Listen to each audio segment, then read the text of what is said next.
तर मित्रांनो, आज खूप गरमी होते म्हणून आम्ही आज प्लॅन केलाय बदलापूर बॅरेजला जायचंय. आमच्या इथून बॅरेज फक्त 5-10 मिनिटाच्या अंतरावरतीच आहे, जवळच आहे. तर आता मग तुम्हाला दाखवतो. तर मित्रांनो, आम्ही आता पोहोचलोय. तुम्ही पाहू शकता काय मस्त पाणी आहे, स्वच्छ पाणी.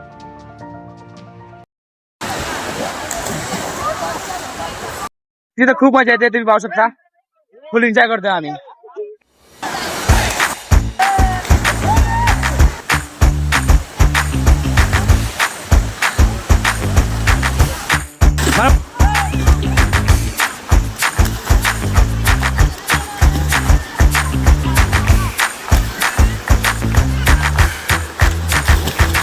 मित्रांनो, आता आम्ही घरी चाललोय. आम्हाला आता खूप मजा आली. काय बोलतो बापली, मजा आली का नाही? तर आता आम्ही चाललोय घरी. तुम्ही बघू शकता मस्त कार्यक्रम 25 झाला. कसा वाटला ब्लॉग, मिनी ब्लॉग नक्की सांगा कमेंट मध्ये आणि आपल्या चॅनलला सबस्क्राईब करा. बाय.